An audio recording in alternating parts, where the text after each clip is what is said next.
여러분 안녕하십니까? 여행을 통해 행복한 삶을 추구하는 김여행 작가입니다. 아르메니아는 지리상 아시아 국가로 터키, 아제르바이잔, 조지아에 둘러싸인 내륙국입니다. 즉 바다가 없으니 해군도 없고 육군 약 5만 명과 소수공군이 있지만 인접국가에 비해 열세입니다. 그러나 바다가 없다고 생선을 못 먹는 건 아닙니다. 수도 예레반에서 동쪽 약 70km 떨어진 곳에 바다 같은 세반 호수가 있는데 제법 커서 바다 없는 아쉬움을 덜어줍니다. 여름엔 피서 휴양객도 많고 해발 1900m 높은 곳에 있는 담수호이고 이 호수로 발전하는 전력으로 산업에 크게 기여합니다. 길이 최대 74km이고 폭이 약 50km 되는 바다 같은 곳이지만 물이 매년 줄어들어서 걱정이랍니다. 아르메니아 민족이 여기서 기원했다고 믿고 있습니다. 이 호숫가에 유명한 아르메니아 정교회 성 그레고리 성당이 있습니다. 세반 호수 가는 길 영상입니다. 멀리 성 그레고리 성당이 보입니다. 여행사 그룹 투어도 가능하고 개인적으로 버스로 싸게 갈 수도 있습니다.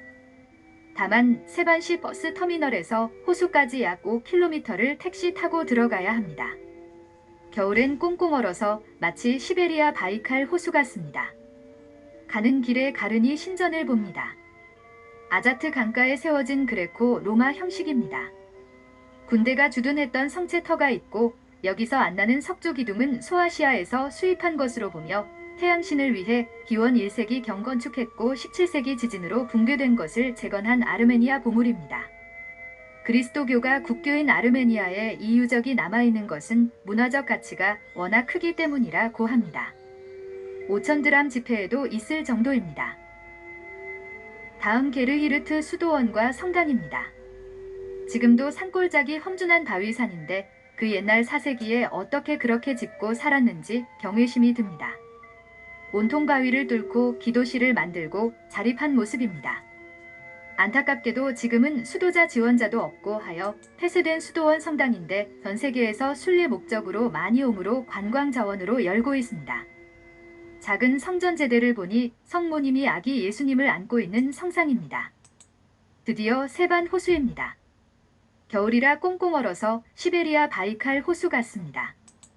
지금 2개의 성당이 있는데 이곳이 예전에는 호수 안섬이었다고 합니다. 박해를 피하고 외적을 물리치기 위해서 섬에 지은 건축입니다. 소련 시절 농사용으로 물을 많이 뺏어서 육지가 된 것입니다. 안내문을 보니 기원 후 305년에 처음 지었으니까 로마 콘스탄티누스 황제가 종교 자유를 선포하기도 이전의 일입니다. 그 후 10세기 지진과 15세기 몽골 침입으로 황폐화된 것을 20세기에 복원한 것이라고 합니다. 2개의 성당과 기도실이 있습니다. 이 성당 이름이 성 그레고리입니다. 여기서 아르메니아 여행과 순례는 끝납니다. 코카서스 3국을 9일간 돌아보며 느낀 바 많았습니다. 기억에 남는 못다한 이야기는 트빌리시 거리에 걸린 예수님과 제자들의 모습 그림입니다. 이스라엘 사람이 아니고 이곳 귀족들이긴 합니다.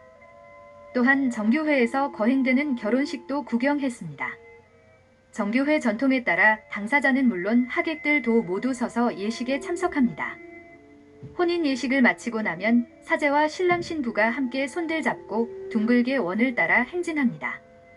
부모와 친지 하객들도 함께 흥겹게 원물을 줍니다. 이 나라 사람들은 결혼을 빨리 한다고 합니다. 여자 나이 22, 3살에요. 그 다음 중요한 것이 먹거리입니다. 특히 저녁 식사는 순례자 특식으로 생각하고 잘 먹고 다녔습니다. 질 좋은 고기와 샐러드 그리고 와인을 맘껏 즐겼습니다. 고급 커피점에도 가보고요. 코카서스 3국을 떠나며 아르메니안들의 순환과 고통에 함께 기도하는 마음이었습니다. 나이 든 사람들은 영어를 못하고 저도 이들 말을 모르니 답답할 때 선뜻 따라서 통역과 안내를 해준 대학생들이 고맙고 그립습니다. 무엇보다 코레아라고 하면 반겨줍니다. 중국인은 다 싫어합니다. 여러분 오늘 여기까지입니다. 다음은 그리스 데살로니키로 갑니다. 기대해주시고 함께 해주시기 바랍니다.